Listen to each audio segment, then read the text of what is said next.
I welcome you all. Today we'll be going to start biology chapter of class 10th, life process. In this chapter, we will be going to understand about the different life processes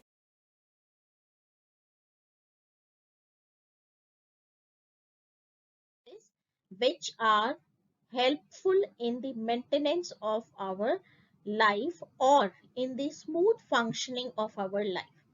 So different processes which are involved in our body are, first of all, nutrition. As you all know, without food we cannot live. So nutrition is very important. Then metabolism is also called as digestion, reproduction, transportation, respiration and excretion. So these are the different life processes which are helping in the maintenance of our life. So one by one we will be going to understand about all these life processes. So what is life process? First question is this, that how we will define life process. So life process is a process which together perform the function of maintenance of life. And the different life processes which are helping in maintaining our life is nutrition, digestion, respiration, transportation, excretion and reproduction. So first of all, we will focus on nutrition and its different types. So nutrition is simply the process of obtaining food from the surroundings and then utilizing that food for different activities. When we eat food, only then we get energy to do work. So, process of taking food is nutrition and then utilizing that food to do work. Otherwise, our body will be very lethargic, will not feel energy to do any kind of work. So basically, nutritions are of two types. Mainly, they are categorized as the autotrophic nutrition and heterotrophic nutrition. Auto means self and trophic means nutrition. So autotrophic nutrition is self-nutrition. That is, the organism is preparing their food by the help of inorganic materials. And this type of nutrition is followed by green plants.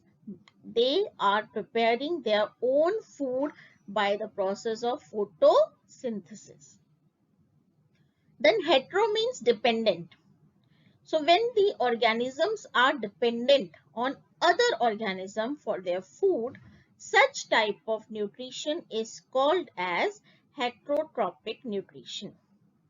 So we animals and other organisms are also somehow directly or indirectly dependent on the plants for our food, right? So heterotrophic nutrition are of three types. One is parasitic. Parasitic means the organism is living inside the body of another organism, which is called as host, and deriving the nutrition from its body. At the same time, the parasite is harming the body of the host. Then saprotrophic nutrition or saprophytic nutrition. In this, the organism is feeding on dead and decaying matter, right? Then holozoic nutrition. We all, that is human beings as well as animals, and some unicellular animals also such as amoeba, they follow holozoic nutrition. In holozoic nutrition, what happens? The solid food is taken inside and then the digestive enzymes are released out and they digest the food. All right. So these are the main types of the nutrition, the main modes of nutrition and their further classification. So let's understand what is the difference between autotrophic and heterotrophic. This I already explained you, but still let's read out that what is the difference between autotrophic and heterotrophic. As I already told you, auto means self-nutrition, hetero means dependent nutrition. So the kind of nutrition in which an organism is preparing the food from inorganic material.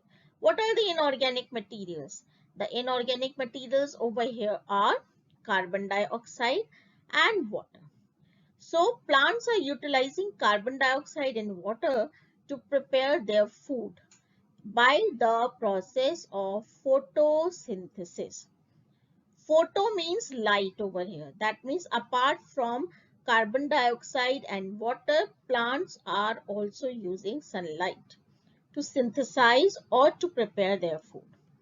And also there is fourth raw material which plants are utilized. All of you know that only green plants can make their food. So green color is due to the presence of chlorophyll. So plants are preparing their food by the help of four ingredients.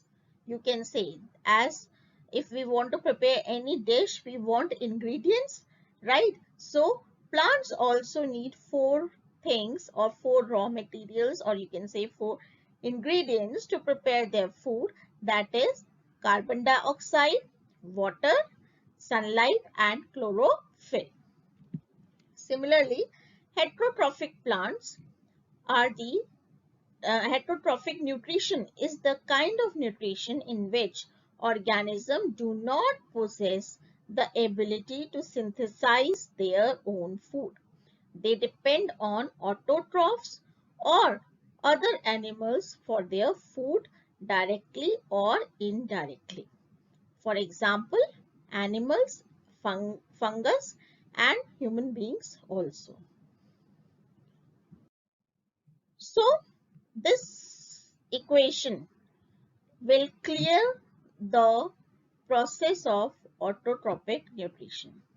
Autotrophs are basically the organism which are having the autotrophic nutrition. So autotrophs are using the simple inorganic material and then converting it into a complex high energy molecules which are called as carbohydrate. So in autotrophic nutrition, it can be summarized, or we can say the photosynthesis process. It can be summarized in this one equation in which 6 molecules of carbon dioxide are combined with 12 molecules of water in presence of sunlight and chlorophyll to give 1 molecule of carbohydrate. C6H12O6 is the formula for carbohydrate, and 6 molecules of oxygen are produced and 6 molecules of water are left. All of you know that photosynthesis mein we are getting food as well as we are getting the oxygen, and hence plants are playing a very important role in our life, because due to these two things we are able to survive. If we'll not get food, will not get oxygen, we will die. And that is why it is very important that we should protect our forest, we should take care of our environment and we should plant trees. Otherwise our life will be in danger.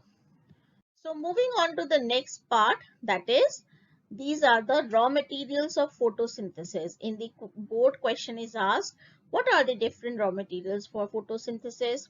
What is the equation of photosynthesis? What is photosynthesis? So sometimes long question is there that define photosynthesis, what are the raw materials for photosynthesis, write down the equation of photosynthesis. So you need to be very clear and you have to give very accurate answer, to the point answer.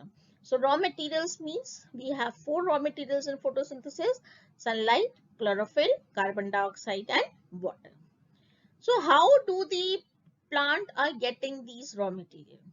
So gases, that is carbon dioxide, is coming by the help of the stomata in the plants. Stomata is present in the lower epidermis of the plant, which are the tiny pores, and they help in exchange of the gases. And water along with the minerals is transported through the xylem tissue. This you have already read in class 9th about vascular tissues. So this is how the raw materials they reach to the leaves so that plants can do photosynthesis. And sunlight is absorbed by the chlorophyll, which is present in the chloroplast. Okay, so chloroplast is a cell organelle which is green in color, and this green color of the chloroplast is due to the presence of chlorophyll in the leaf. So chlorophyll help in the absorption of the sunlight, and therefore site of photosynthesis, if it is asked in your exam, name the site of photosynthesis. Site of photosynthesis is leaf.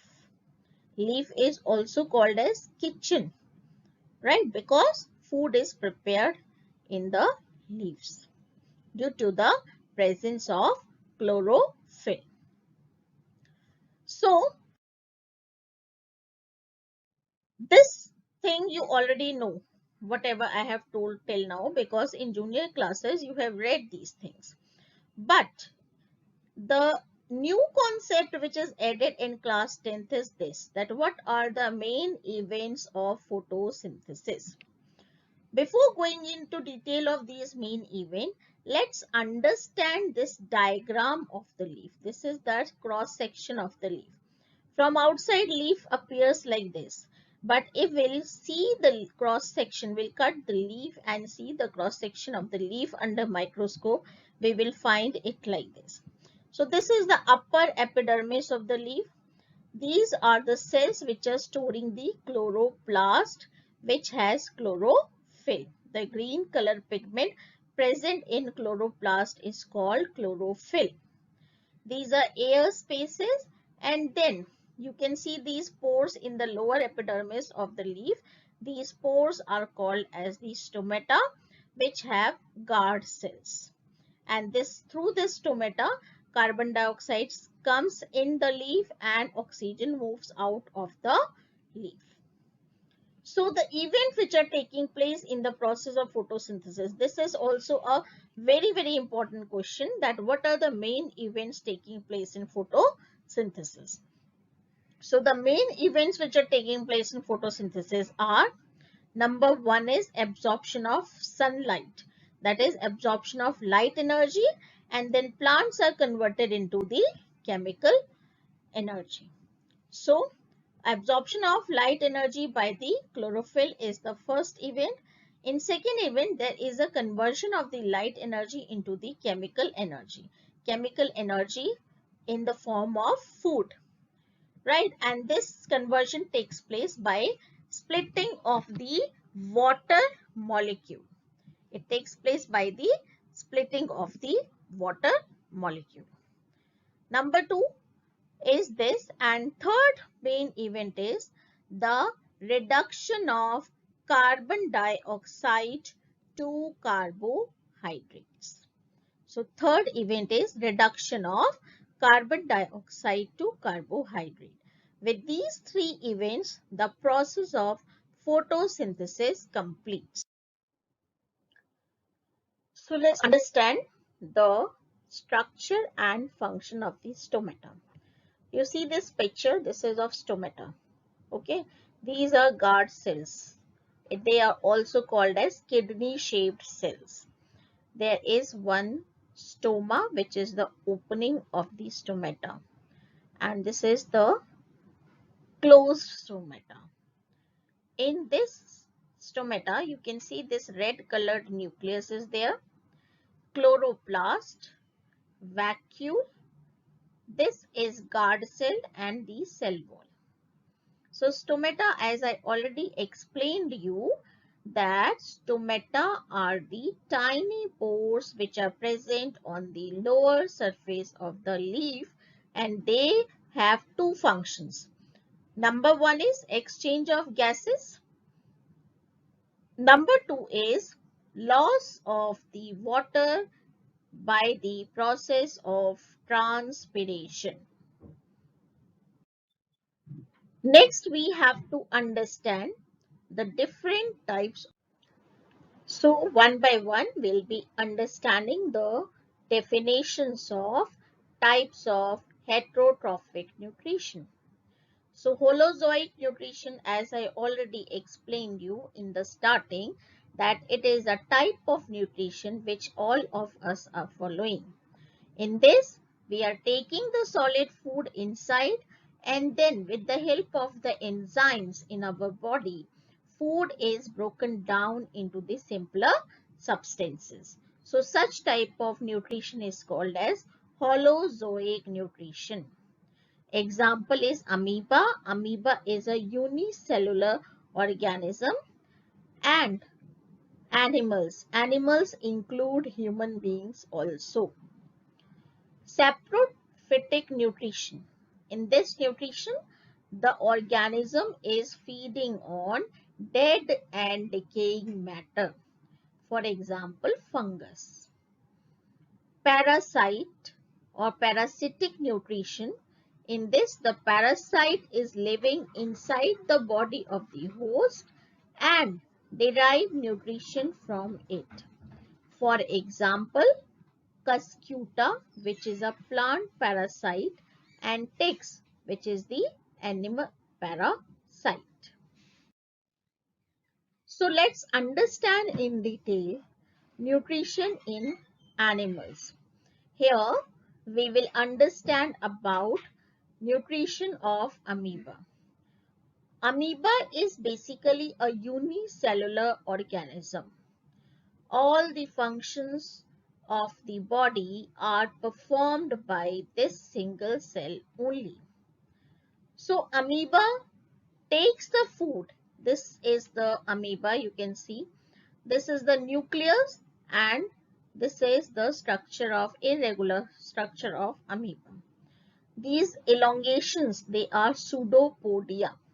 These elongations are called pseudopodia. Here you can see this elongation, these elongated parts, they are called as pseudopodia, and with the help of these pseudopodia, amoeba is able to move.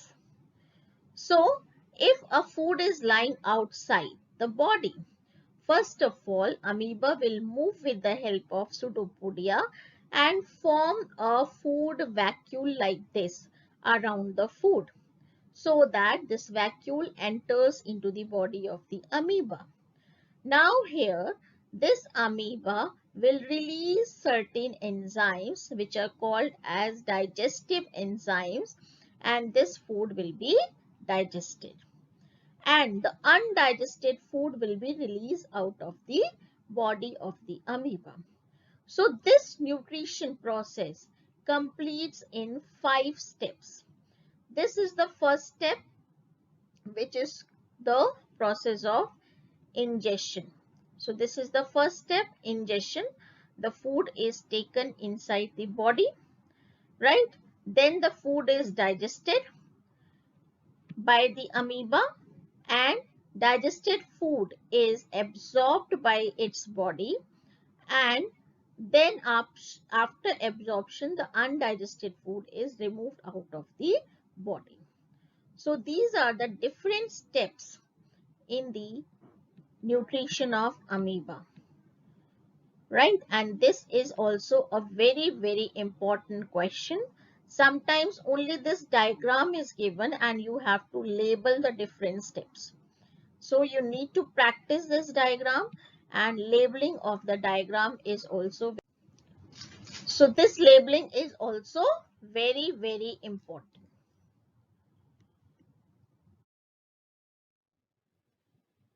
So this is our human digestive system, our next topic.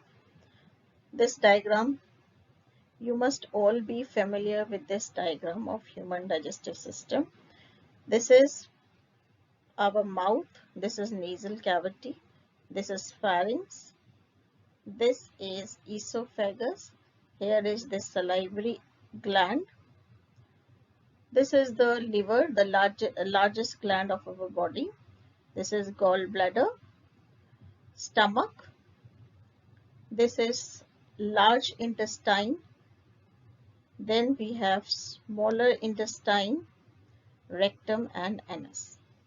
So these are the different parts of our digestive system. Let's continue with the topic of human digestive system or nutrition in human beings. So here the different organs involved in digestive system of human are, you must be knowing because you are studying from lower classes. The organ involved is mouth, esophagus, stomach, small intestine, large intestine, rectum and anus. The other name of human digestive system is alimentary canal. So these organs together form our digestive system. The glands involved in our digestive system are salivary gland, gastric gland, pancreas and liver. Liver is the largest gland of our body. Now in digestion, in you can say nutrition of the animals, there are different steps involved. 5 major steps are involved. First is ingestion. Ingestion is simply intake of food. As soon as you keep the food in your mouth, the process is called as ingestion. So ingestion starts in the mouth. Then after eating the food, what happens? You chew the food, right? As soon as you chew the food, various liquid, it comes in your mouth. That liquid is coming from this gland called salivary gland. The salivary gland is basically secreting the saliva, and this saliva contains an enzyme called salivary amylase. This salivary amylase is helping in the process of digestion. As soon as you keep the food in your mouth, the process of digestion starts. Alright, so the carbohydrate which is present in the food, it starts converting into the sugars in your mouth in presence of salivary amylase, which is secreted from the saliva. Salivary amylase is also called as ptyalin enzyme, Ptylin. So you can do one activity over here. Initially, when we keep a chapati in our mouth, a piece of chapati without any vegetable, when you will keep a piece of chapati or rice in your mouth and you will chew the food properly, at least it is said that one should chew the food 16 to 17 times.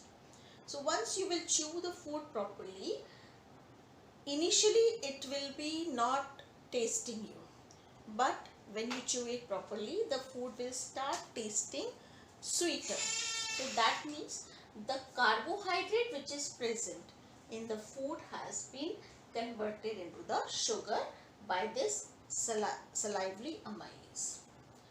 The next step is digestion. Digestion is basically breaking of the complex food into the simpler substances, right? So I already explained you that digestion starts where? Digestion starts in mouth. Which food is digested in the mouth? Carbohydrate is digested in the mouth.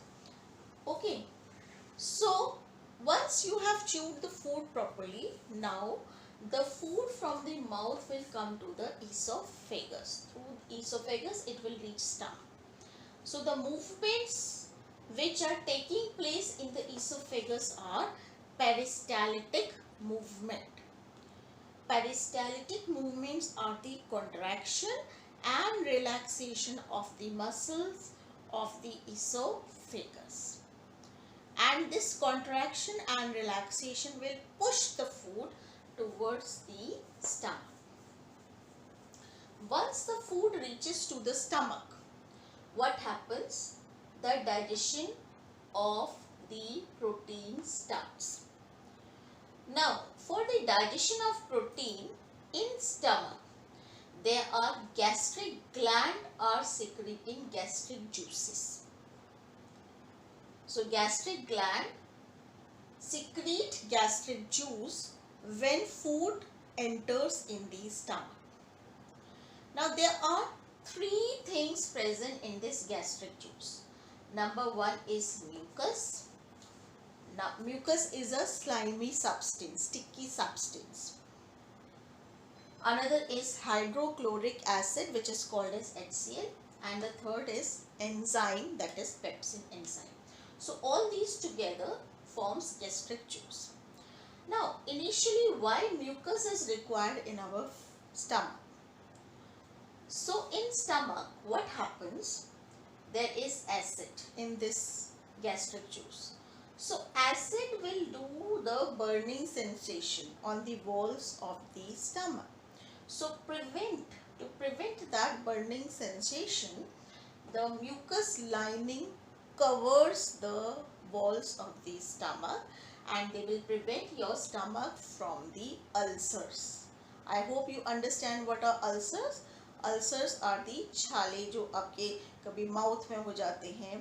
So these ulcers, they can be very harmful, and these ulcers are due to the production of the acid.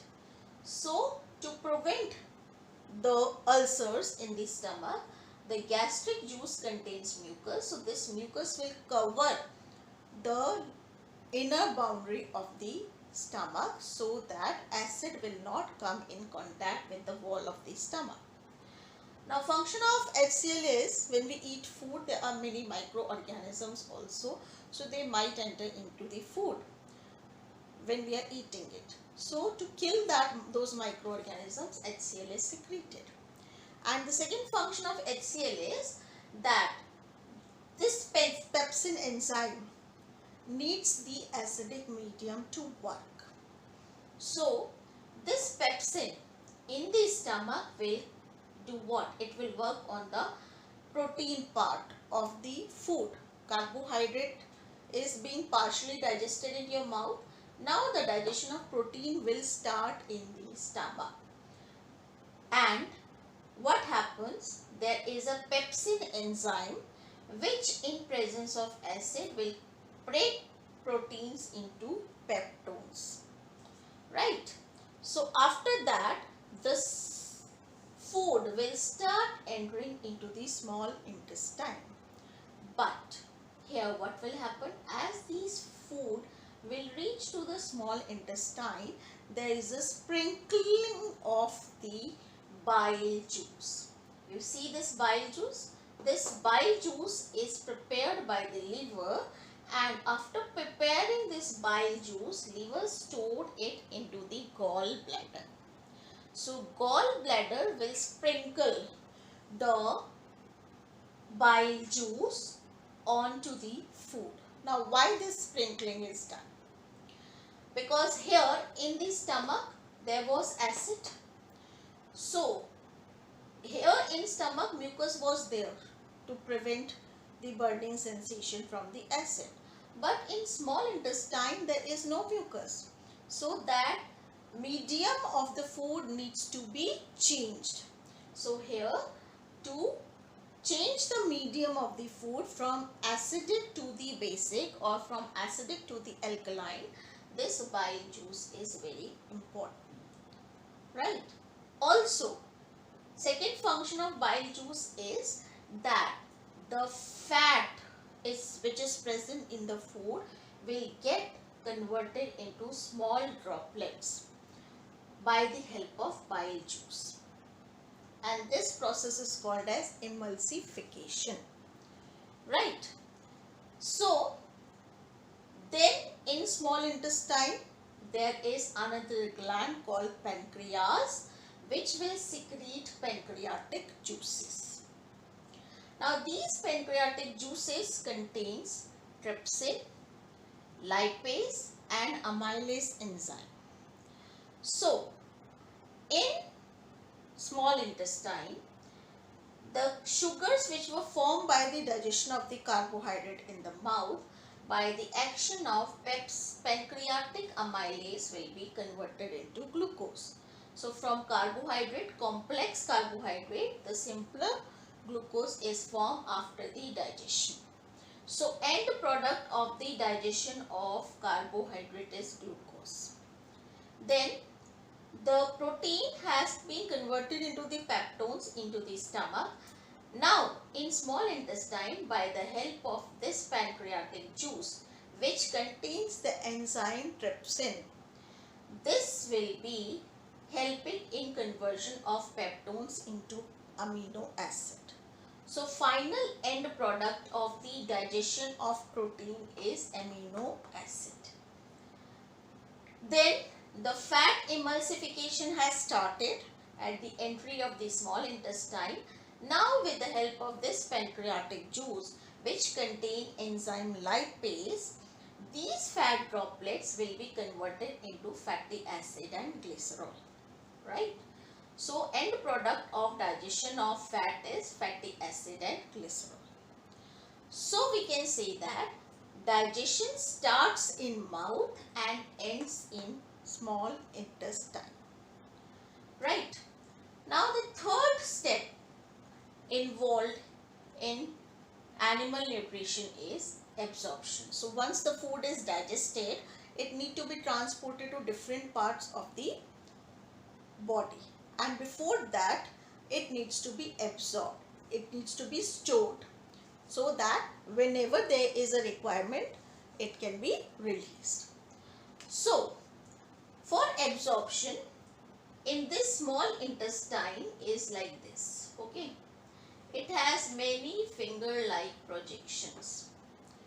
These finger-like projections, they are helping in the absorption of digested food. Now, why this finger-like projection is required? Because if the walls of the intestine will be like this, then they will get less surface area for absorption. But due to this finger-like projection, the surface area for the absorption is more.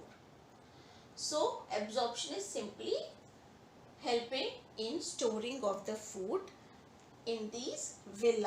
These are called as villi. V-I-L-L-I. Right.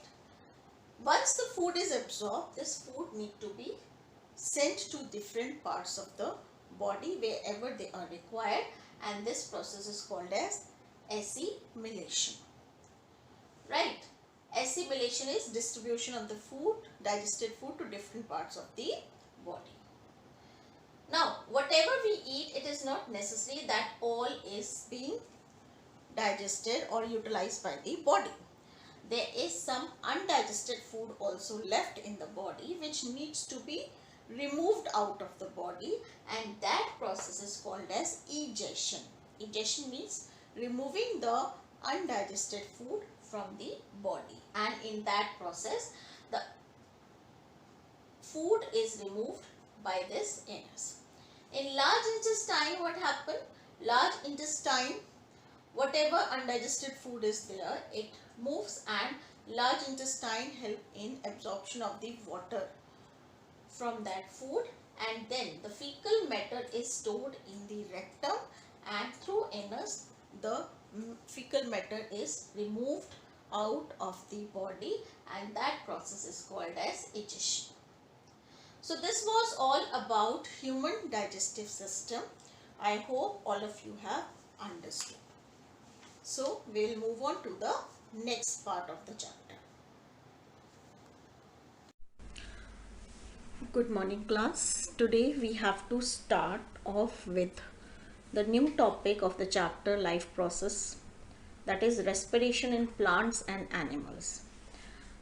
So before starting the chapter, I just wanted to know that how many of you know what is respiration.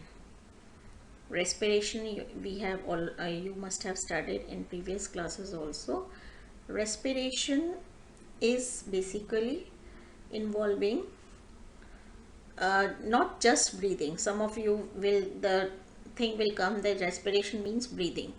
So here in higher classes we are not dealing just with breathing. Respiration involves much more things than breathing. So let's see. First of all, I will just introduce you with the terms which will be going to often encounter in this study of respiratory system or respiration. So first of all, respiratory system is basically, it is responsible for the exchange of gases, which is called breathing. So exchange of gases is actually breathing. So between the body and the external environment. Then pharynx is basically a throat. It is a tube connected to the nose and mouth. It is a common passage, common area where the nose and mouth opening is there. Larynx is also called as the voice box, which is a tube forming a passage between the pharynx and the trachea. Trachea is the tube which is connecting the larynx of the bronchi of the lungs. Bronchi are the branches of the tissue stemming from the, which is arising from the trachea. Okay. Then bronchiole are the sub branches of the bronchi. Bronchi, you can say it is a main branch from which the many branches are coming out, which are called as bronchiole, and that each branch is ending with a structure, which a balloon like structure, which is called as the alveoli. Diaphragm is basically the thoracic muscle that lays beneath the lungs, and it is basically helping in, it is acting as a protective cover for our lungs, because our lungs are very delicate, and also it is helping in the intake of air and exhalation of the air, right? So now let's coming back to our first question, that what is respiration basically? So respiration involves both gaseous exchange, which we called as the breathing, and it involves the cellular breakdown of the food. So respiration is gaseous exchange in which the intake of oxygen from the atmosphere and release of carbon dioxide is there, right? And then the cellular breakdown of the food is there, breakdown of simple food in order to release the energy. So previously we have studied that the food is digested and it is being converted into amino acid, glucose, and then glycerols and fatty acid. So second part of respiration is the breakdown of this glucose molecule basically to release the energy, and that is what we called as the cellular respiration. So respiration involves two parts, that is breathing and cellular respiration, in which the breaking down of food takes place to release the energy. Next is some common the features which are common in respiration are, some common features of respiratory organs are, number one, or generally the respiratory organs are having the large surface area so that maximum diffusion of gases can occur, right? When we talk about gases, the only process which is helping in exchange of gases is diffusion, that is from higher concentration to the lower concentration. This also we have already read in 9th class, what is diffusion. Then the walls of the organs of the respiratory system are very permeable and very thin walled, so that easily the gases can be exchanged. Then they are richly supplied with blood vessels, because the oxygen which is needed by the cell will be dissolved in the blood. So respiratory organs are richly supplied with blood vessels for quick transport of the gases. So these are some of the features which are common in respiratory organs in respiratory system. Then we will discuss about different types of respiration. Basically, we divide respiration in two types, that is aerobic respiration and anaerobic respiration. So aerobic respiration is taking place in presence of oxygen, and anaerobic means in absence of oxygen or very little supply of the oxygen.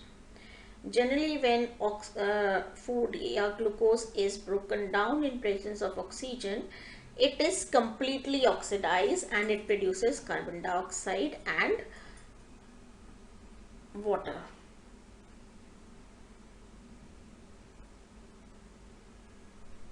Fine.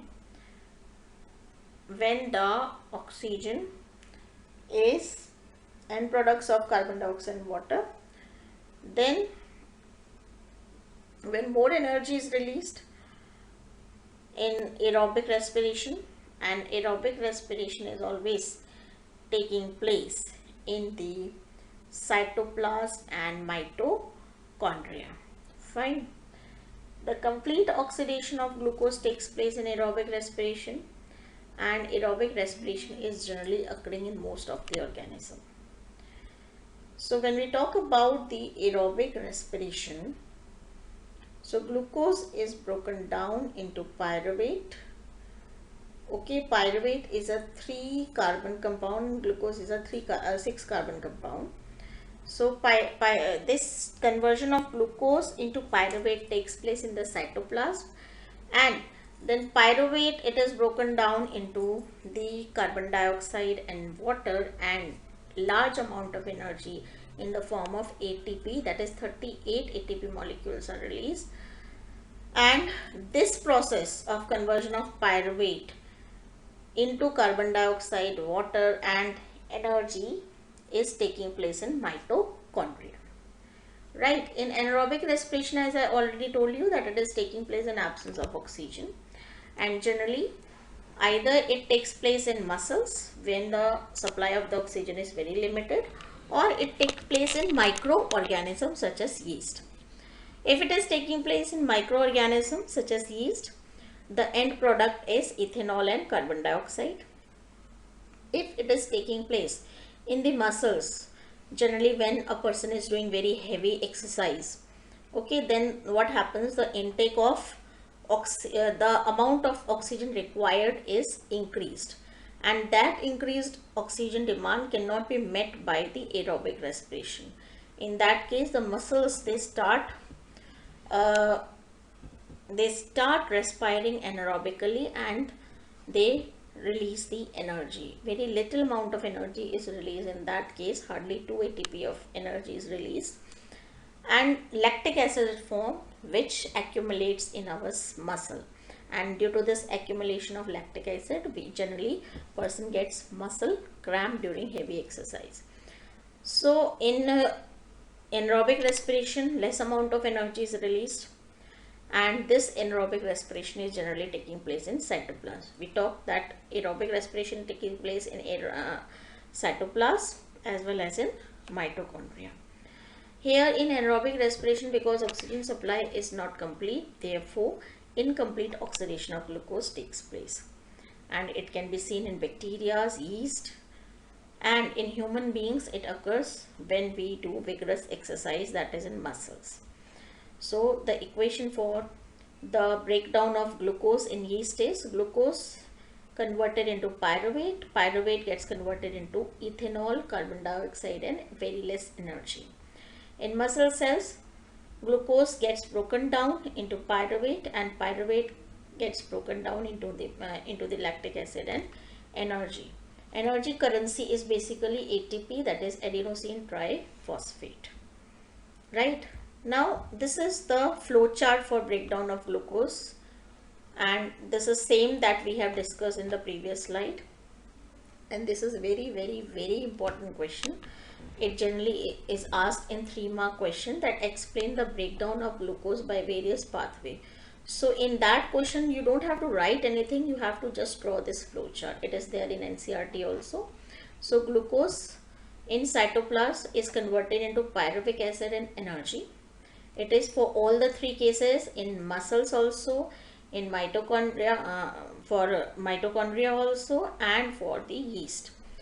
First step is this only, in all three cases, that glucose will be converted into pyruvic acid. So one glucose is there. So it is a 6 carbon atom compound. From one glucose, 2 pyruvic acid will be formed, because pyruvate is 3 carbon compound. Now when there is ample supply of the oxygen, that is aerobic respiration, which is generally in mitochondria, this pyruvate or pyruvic acid will release carbon dioxide, water and energy.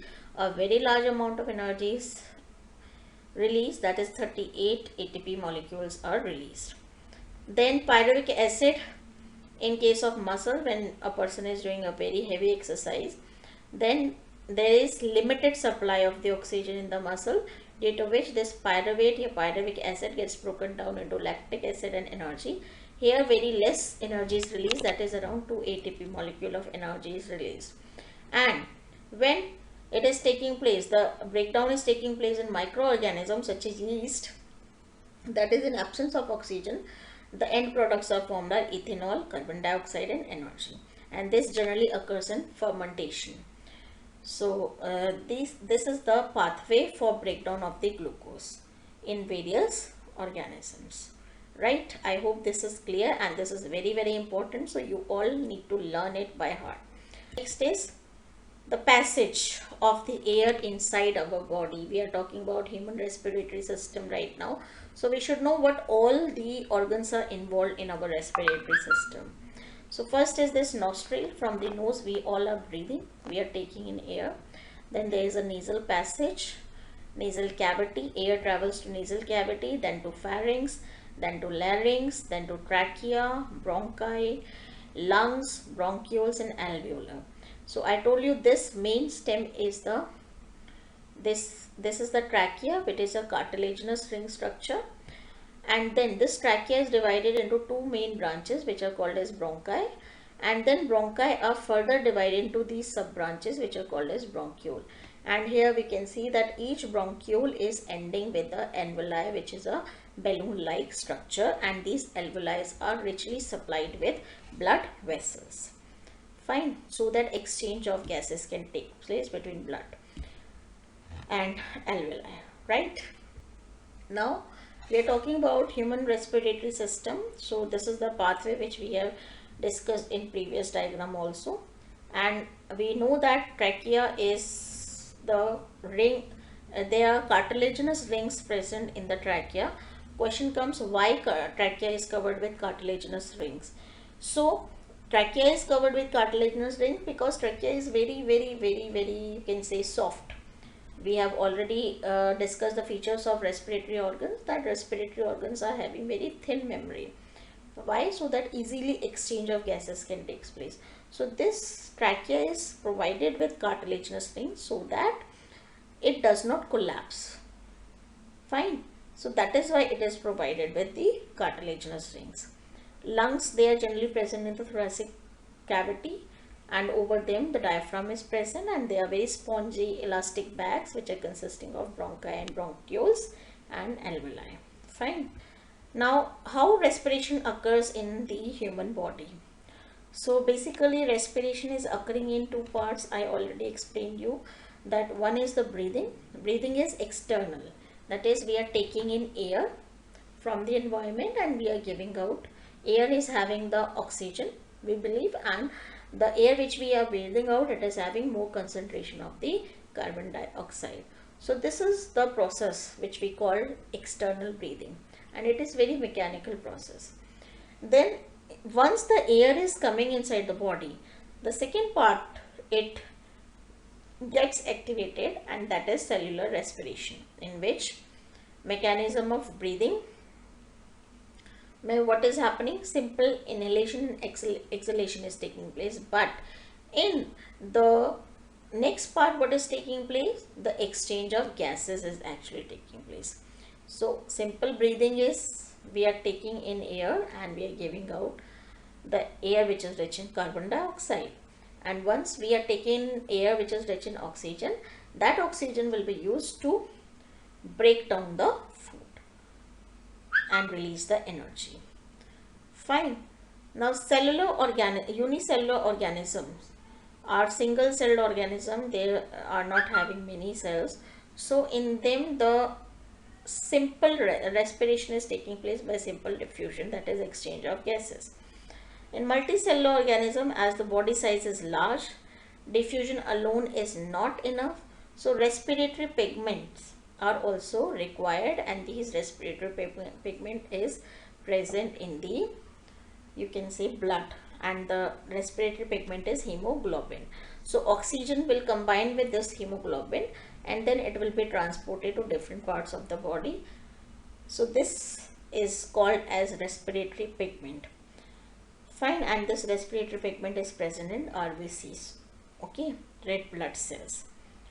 Now it has high affinity for oxygen. Hemoglobin is having the high affinity for the oxygen.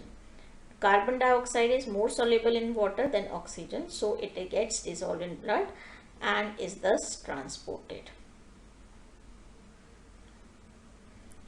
So it is having high affinity for oxygen. Carbon dioxide is more soluble in water than oxygen, so it gets dissolved in blood and is thus transported, right? Next.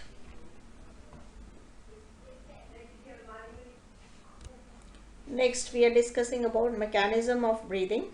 So mechanism of breathing involve inhalation and exhalation. When we inhale, what happens? Our chest cavity expands, ribs they will come outwards and diaphragm will go downwards, due to which the space increases in the thoracic cavity and our lungs expand. And when our lungs expand, the air rushes into our lungs. During exhalation, what happens? Diaphragms goes to its original position, ribs come back to its original position, the cavity gets reduced and the air will rush out of the body, right? So this is how the inhalation and exhalation is taking place in our body. So this, you can see that here when we are taking in an air, what happens? The ribs they are moving outward and diaphragm is coming downwards, due to which the cavity is increased and air will move inside. But when we are exhaling, diaphragm is coming back to its original position, ribs are returning to their normal position and the space is reduced, to which air is moved outwards. So this is how the exchange of gases between alveolus and blood and tissues takes place. Air which is rich in oxygen, it is moved to the blood and the blood is going to the oxygen and binding to the hemoglobin. Oxygen is released in the tissues and carbon dioxide from the tissue is coming back to the blood. It is dissolved in blood and blood vessels which are present in the alveoli, they will release carbon dioxide will be released in the alveolar sac and then it will be sent out through the nostril. So this is the pathway of exchange of oxygen and carbon dioxide, and we already know that the exchange will take place from higher concentration to the lower concentration. The air which is coming from the outside is rich in oxygen, it is having more oxygen, so and the cells are having less oxygen, so the oxygen from the blood, oxygen from the alveoli will be coming to the blood, and now blood is having more carbon dioxide and therefore the blood will transport the carbon dioxide to the alveoli and the alveoli will send it to outside the body. So now we'll be going to discuss about respiratory organs which are present in other organisms. In terrestrial organisms such as earthworm, it respires through skin. Cockroach has tracheal system for respiration. Insects has spiracles for respiration. In aquatic organism, they are using the oxygen which is dissolved in water. So fish is having a gills for respiration. Frog is living both on land and water. So on land it respires through lung, and in water through skin, and it is also having gills also for respiration. Dolphins and whales have blowholes. Now fish have aquatic animals, their rate of breathing is higher as compared to terrestrial organism because they are acquiring the oxygen which is dissolved in the water. Fine. Therefore their breathing rate is faster. Now next is respiration in plants. Or all living organisms, they need respiration. Fine, whether they are animals or they are plants. Fine. Plants also respire. It is different fact that plants are doing photosynthesis, but that doesn't mean that plants are doing photosynthesis so they will not respire. They do respire. During daytime their rate of respiration is less, but during night time their rate of respiration is higher. So they respire through stomata and through lenticels which are present in the roots of the or in the stems, and in the roots they are respiring through the general process of diffusion. So these are the respiratory organs of the plants. Method of respiration is diffusion only, and because diffusion is the only process by which plant can exchange gas. So related to this, we have some home assignment questions.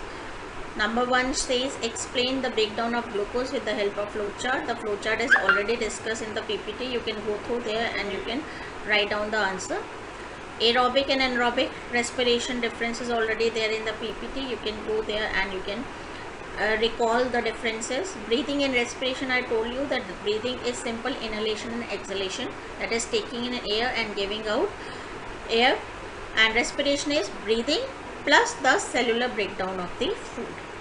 Explain the exchange of gases in human beings with the help of human respiratory system, that is also discussed in the PPT. Why fish has higher rate of breathing? Just now I told you that fishes are having higher rate of breathing because they are using the oxygen which is dissolved in the water. Then respiratory organ of cockroach is tracheal system. Insect is having spiracles, and whales are respiring through blowholes. I hope the concept of respiratory system in plants and animals is clear to you, and you will be able to understand this topic with the help of this presentation. Thank you very much. So now we will understand about the next topic, that is transportation in human beings. Transportation in human beings is also called as the circulatory system. The question comes, what are the components of the transportation system in human beings? Yeah, what are the components of circulatory system? Welcome. Now our next topic is transportation in human beings. Transportation is also called as circulatory system. So the main transporting agent in our body is blood. Blood is helping in transportation of different materials in our body. Blood is the connective tissue. This you have learnt in class 9, that it is a fluid connective tissue. It is having plasma, RBCs, WBCs, platelets, and it is helping in the transport of nutrients, waste products, and also it is helping in the defense of our body. They are the part of our immune system. WBCs are the part of our immune system. WBCs are called white blood cells. RBCs are called red blood cells. RBCs are having red color because of the presence of a respiratory pigment which is called as hemoglobin. This hemoglobin is helping in the transport of oxygen to different parts of our body. So next component of our transportation system is blood vessels. Blood vessels are of three types, that is arteries, veins and capillaries. Arteries, they are carrying the pure blood, that means oxygenated blood, to all parts of the body. The wall of the artery is thick and they do not have valves. Valves means if this is your pipeline, okay, there is a pipeline, the blood is flowing in the pipes inside our body, and those pipes are called as the blood vessels. Okay, if the pipe is not having any door, that door is actually the valves. So you can say arteries के अंदर there is no door, no valves. Why is it so? Because in arteries the oxygenated blood is flowing with a great pressure, and therefore valves are absent in the arteries. Arteries are generally deep-seated. They are not superficial. They are deep-seated. And next is veins. Veins are the blood vessels which carry the deoxygenated blood. So, deoxygenated blood is also called as impure blood, and their walls are thin. The blood in the veins is moving slowly, and therefore they are superficial and they are having the valves. You can see over here these green lines on your body. You can see these green colored blood vessels are veins and they carry deoxygenated blood. Capillaries are very, very narrow blood vessels and they are connecting, they are forming a network between the arteries and veins and help in exchange of food, water, oxygen and carbon dioxide between them.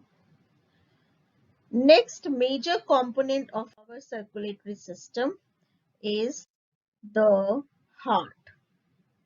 So heart is the pumping organ in our body, and this is a human heart, typical human heart.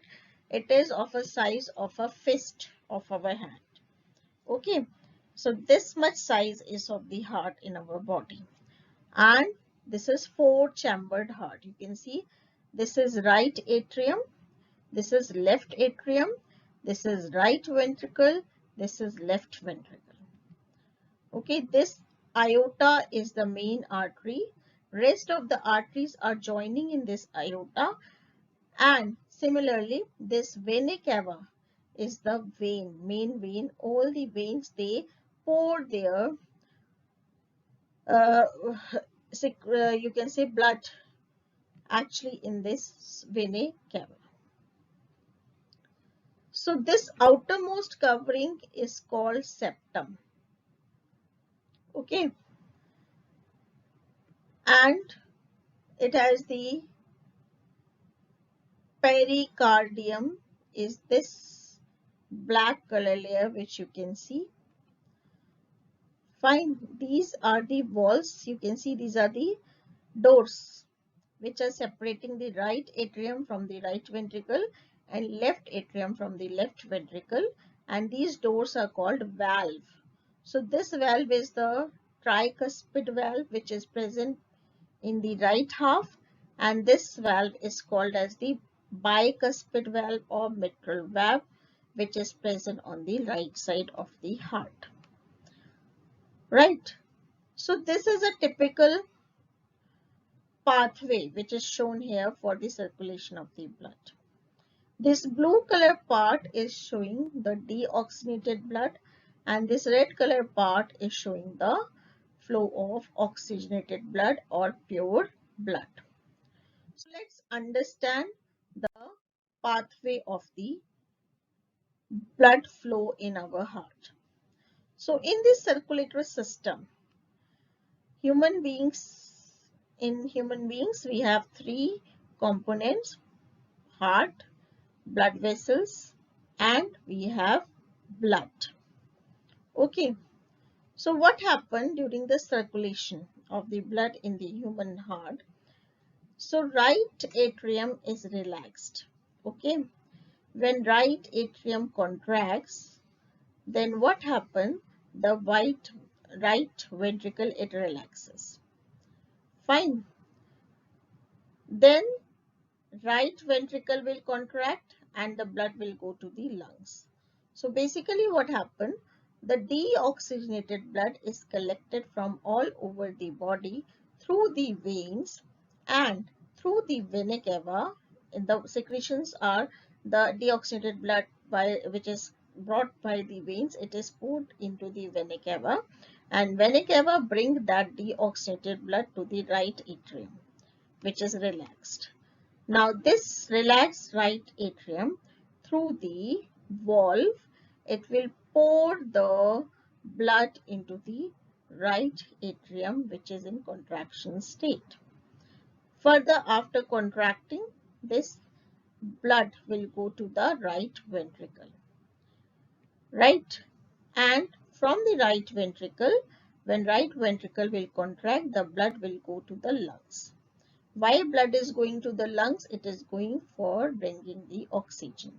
So you must have seen blood is entering into the heart and then going out of the heart towards the lung.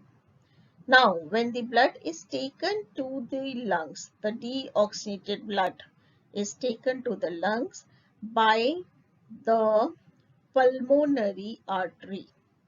I explained you that arteries carry oxygenated blood, but the exceptional case is pulmonary artery, which carries the deoxygenated blood from heart to the lungs. Now, the blood has gained the oxygen from the lungs. Now, oxygenated blood will be brought forward to the left atrium by pulmonary vein. Veins are basically carrying the deoxygenated blood, but the vein which is bringing the oxygenated blood from the lung to the heart is called pulmonary vein, and it is the exceptional case. So now oxygenated blood will come from the lungs to the left atrium. Then from the left atrium, the blood will go to the left ventricle. And from left ventricle, it will go to the main artery, which is called as aorta. And aorta will distribute the blood to the arteries to take to the different parts of the body. So this is how the circulation of the blood is taking place in our body. So I hope you have understood this circulation, and this flow chart is very, very important. If you are not able to write the mechanism of transportation of the blood in the body, then you can only draw this flow chart, but in correct manner. Now here we have understood that blood is coming to the heart once, then going out and then coming back. So this type of circulation is called as double circulation. So circulation in our heart is divided in two phases. One phase is called as pulmonary circulation and the another phase is called as systematic circulation. And these two phases together forms double circulation. Now we'll discuss about our other parts of our blood, that is lymph. Okay, lymph is the extracellular fluid similar to the plasma and it is colorless. Okay, and its function is same as that of the blood. But the only thing is that lymph are not able to transport oxygen because they are colorless, they do not have hemoglobin. Rest all functions they are performing as that of blood. In higher animals, for example, birds and mammals, what happens? Oxygenated blood and deoxygenated blood are completely separated. As I have already told you, there is a partition between the right part of the heart and the left part of the heart by the help of septum. So if there is a partition, then the efficiency of the you can say the efficiency increases. Okay, efficiency of the supply of the oxygen will increase. And this is to fulfill why it is required in higher organism. The more oxygen is required in the higher animals because there is a higher energy demand and to maintain the body temperature. Fine. Next, in the aquatic animals such as reptiles and amphibians, and we can also call them as cold-blooded animals, they are having three-chambered heart. Okay, so there is little mixing of oxygenated and deoxygenated blood in their body. Therefore, their body temperatures varies, and hence they are called as the cold-blooded organism. Now we will understand about that how transportation takes place in plants. In the humans or other animals, there is heart which is helping in the circulation of the blood and taking care of the transportation of different materials. But how the transportation is taking place in plants? If you remember, we have discussed in the starting of the chapter about the photosynthesis. In that we have discussed that how the different things are transported. So number one is plants, they need less energy. Why they need less energy? Because they do not have to move and therefore they have slow transport system. Transportation of water, if you remember, we have discussed that it takes place by the help of vascular tissues, that is xylem. Okay, xylem tissue is helping in transport of the water and minerals to different parts of the plant.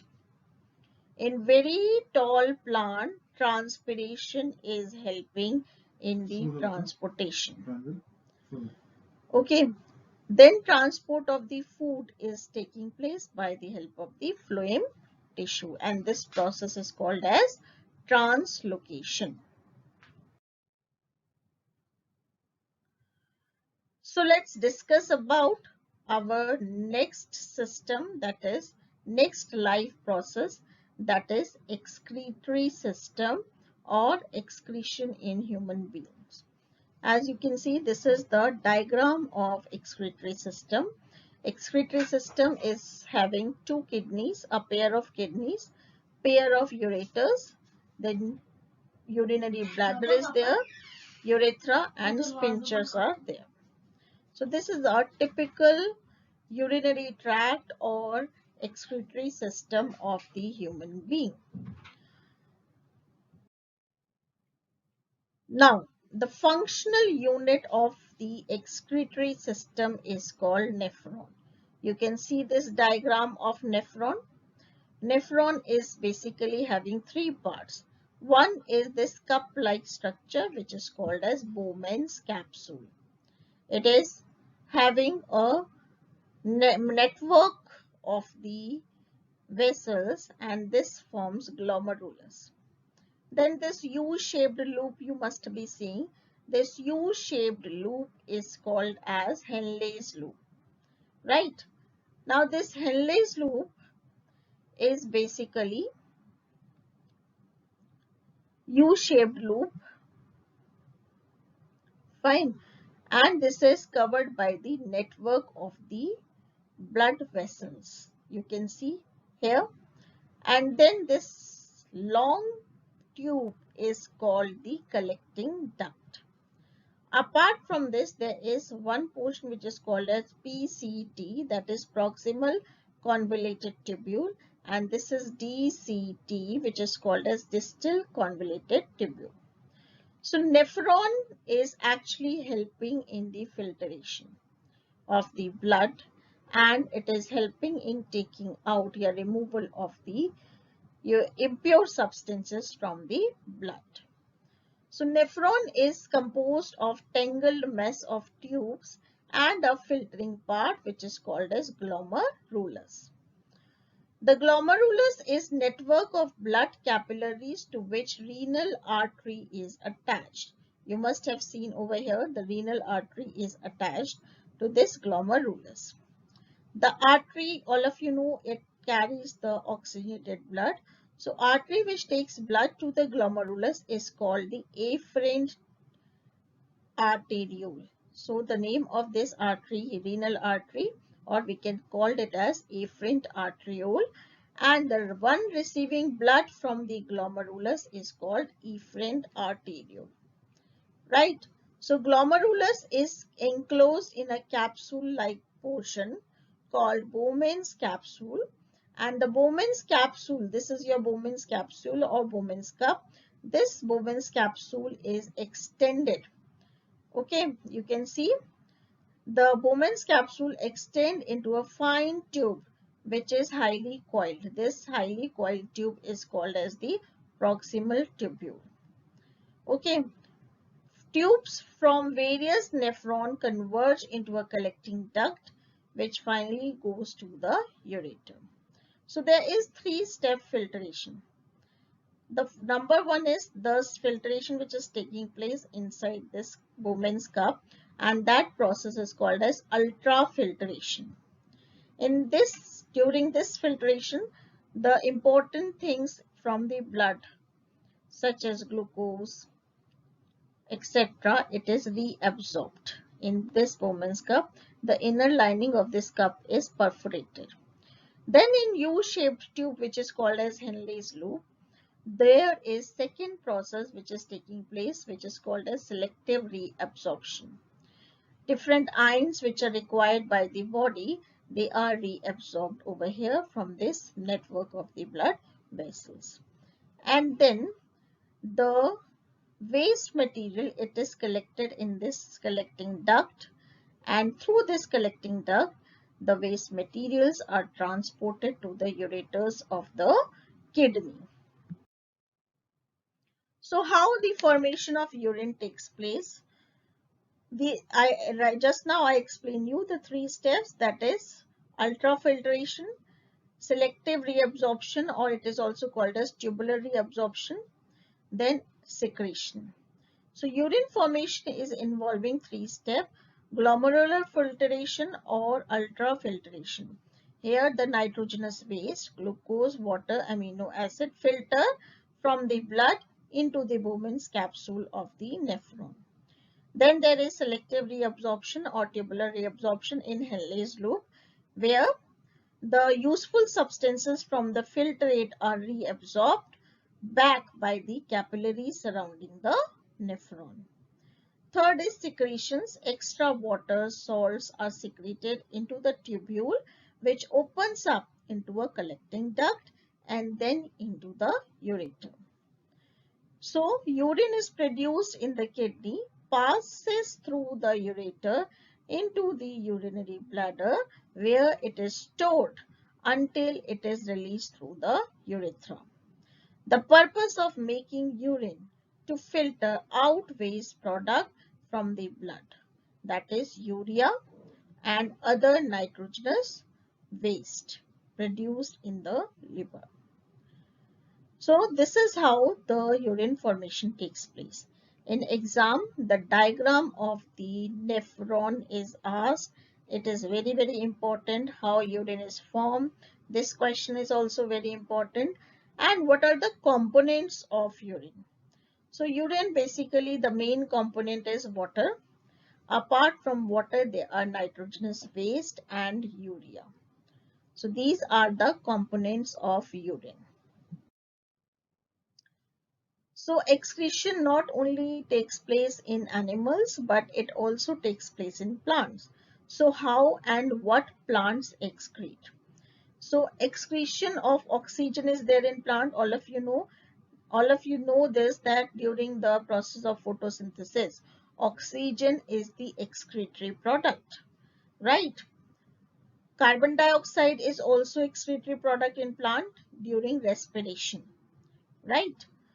And water vapors are being excreted by the process of transpiration.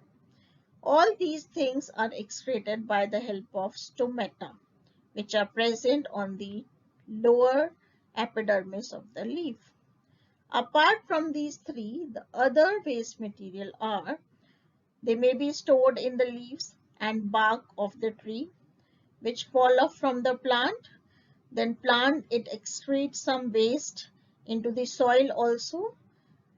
Then gums, resins are also the waste material of the plant in old xylem tissues.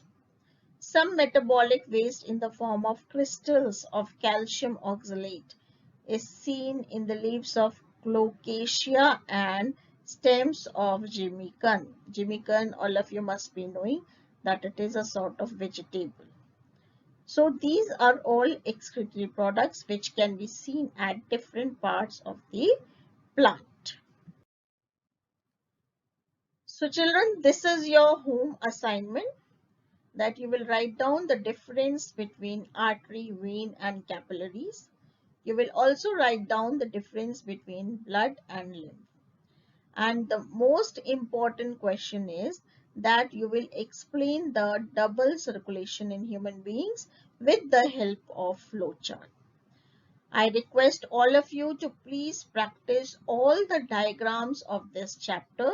This chapter is very, very, very important from the point of view of your board exam. Diagram based questions will be there, so you have to have practiced the diagram. I have given you one for the practice.